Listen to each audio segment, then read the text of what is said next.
Ciao a tutti, io sono Martina e oggi faremo insieme un meraviglioso viaggio nella paranoia. Sapevate che ognuno di noi parla a modo suo? Sapevate che ognuno di noi, ad esempio tu, parli così tanto in modo personale che sono più di 20 anni che si fa ricerca per creare un software per capire che sei stato assolutamente tu a scrivere quel testo? Sapevate ad esempio che hanno scoperto l'identità di criminali solo in base al loro modo di scrivere?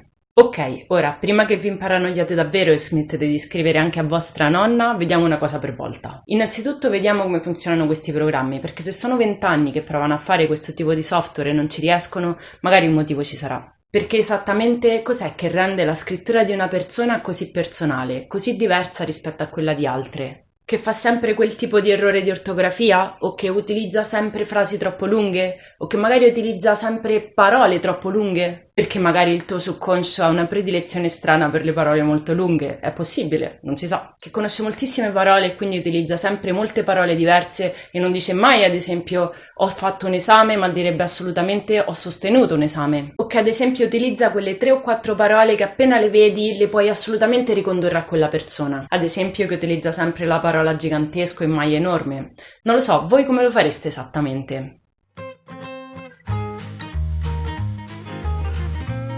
Tutte queste domande sono state prese in considerazione, ma i due metodi che si è visto che funzionano di più sono quelli che si basano sulle ultime due domandine. Vediamoli un po' meglio. Al primo è stato dato il nome di Delta. Delta riconosce le parole che una persona utilizza di più e quindi quando vede quelle parole riconosce l'autore. Un modo molto visuale per spiegarlo è pensare a quante persone potremmo riconoscere solamente in base alle emoticon o alle GIF che usano su WhatsApp. Quante persone potreste riconoscere solamente vedendo le emoticon che vi stanno mandando? Il secondo metodo non ha un nome perché i genitori non sono stati così amorevoli. Questo secondo metodo si basa sul vedere con quanta frequenza una parola si utilizza insieme ad un'altra. Ad esempio dire sostenere un esame e non fare un esame. Ad esempio queste sono le combinazioni delle 3 parole più comuni in italiano. Ed è possibile grazie a questo metodo creare combinazioni di parole personalizzate. Le 3 parole che ad esempio tu utilizzi di più insieme. Vi ricorda qualcosa? Sì, ovviamente vi ricorda l'autocorrettore del vostro cellulare, che fa così ridere quando è lasciato sciolto perché in realtà oramai un pezzettino di voi lo conosce, ovvero le parole che molto più probabilmente state per utilizzare.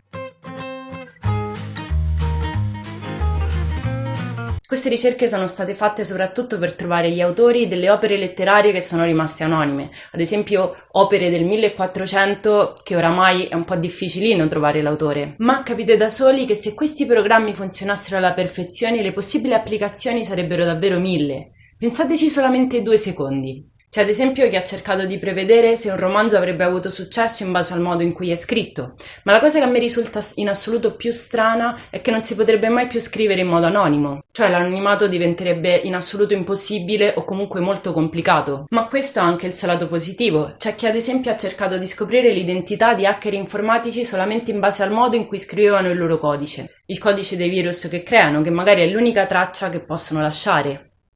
E qui infatti queste ricerche si fondono anche con la linguistica forense, una scienza che si occupa di trovare l'identità dei criminali solamente in base al modo in cui loro scrivono, come se il nostro stile di scrivere fosse una vera e propria impronta digitale. Se avete visto la serie Una Bomber, ad esempio, sapete di cosa parlo. Se non l'avete vista, insomma, racconta la storia vera di come riescono a scoprire l'identità di un terrorista solamente in base al suo modo di scrivere. E niente, spero che non vi siate imparanoiati troppo e che continuate a scrivere a vostra nonna. E se vi è piaciuto, benvenuti di nuovo nel meraviglioso mondo della linguistica. Ciao! Gatto, so come ti chiami e so dove vivi.